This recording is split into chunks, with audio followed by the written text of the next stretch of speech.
কৃষ্ণগঞ্জ পঞ্চায়েত সমিতির বিরোধী দলের সদস্যের জন্মদিন উদযাপন স্থানীয় এলাকার সাধারণ দরিদ্র মানুষের সাথে। নদিয়ার কৃষ্ণগঞ্জ থানায় কৃষ্ণগঞ্জ পঞ্চায়েত সমিতির বিরোধী দলের সদস্য নীলাদ্রি শুকুল তার জন্মদিন উপলক্ষে এক ব্যতিক্রমী উদ্যোগ গ্রহণ করলেন, যেখানে মানুষ তাদের জন্মদিনে দামি কেক এবং দামি খাবার দাবার সহ পরিবারের সবাইকে নিয়ে, আত্মীয় স্বজন ও বন্ধু বান্ধবকে নিয়ে আনন্দ উদযাপন করেন।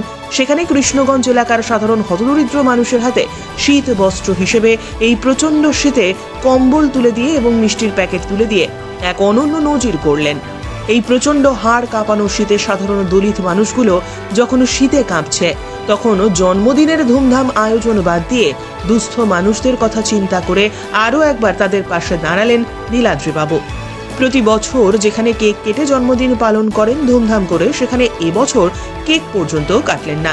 পরিবর্তে দুস্থ মানুষের পাশে দাঁড়িয়ে শীতের হাত থেকে রক্ষা করলেন দুস্থ মানুষদের। তিনি সংবাদ মাধ্যমকে আরও জানান, তার সমর্থনকারী সমস্ত কর্মীরা সকাল থেকেই তাকে বলছেন, দাদা হই হুল্লোড় করে তোমার জন্মদিন পালন করতে হবে। সেখানে তাদেরকে আমি বলি, আমার জন্মদিনটা আনন্দটা আমাদের মাঝে না রেখে সকলের মাঝে বিলিয়ে দিয়ে সকলকে নিয়ে যদি ভালো থাকা যায়, সেটাই ভালো, সেটাই আনন্দের। সমর্থকেরা নীলাদ্রিবাবুর কথাকে মান্যতা দিয়ে অনুষ্ঠানে সামিল হন। যে সমস্ত দুস্থ মানুষ কম্বল পেলেন এবং খাদ্য পেলেন, তারা আনন্দে আত্মহারা হয়ে আশীর্বাদ করলেন। সাধারণ মানুষের পাশে থাকা এবং আপদে বিপদে সাহায্যের হাত বাড়িয়ে দেওয়ার জন্য তার প্রতি আশীর্বাদ রইল সকলেরই।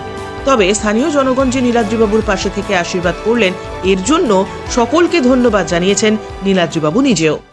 ছেলেপিলেরা বলছে, দাদা তোমার জন্মদিন, আজকে আমরা বিরাট করে অনুষ্ঠান করব।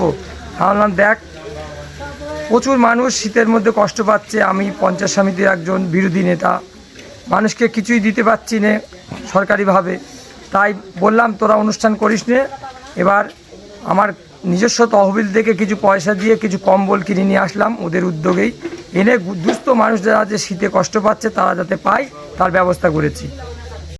আমাদের সমিতির মেম্বার নীলাদ্রি শুক্লের জন্মদিন উপলক্ষে দুস্থ মানুষের খুবই গরিব মানুষ এরা, যাদের কম্বল দান করেছে, এবং এই গরিব মানুষ কম্বল পেয়ে খুবই আনন্দিত বা উপকৃত হয়েছে। যাতে এই ঠান্ডায় খুবই কষ্ট পাচ্ছিল, তারা গায়ে দিয়ে ঠান্ডাটা যাতে কম লাগে তো উপভোক্তা করতে পারবে। নদিয়া থেকে আকাশ বিশ্বাসের প্রতিবেদন, উত্তরের প্রহরী।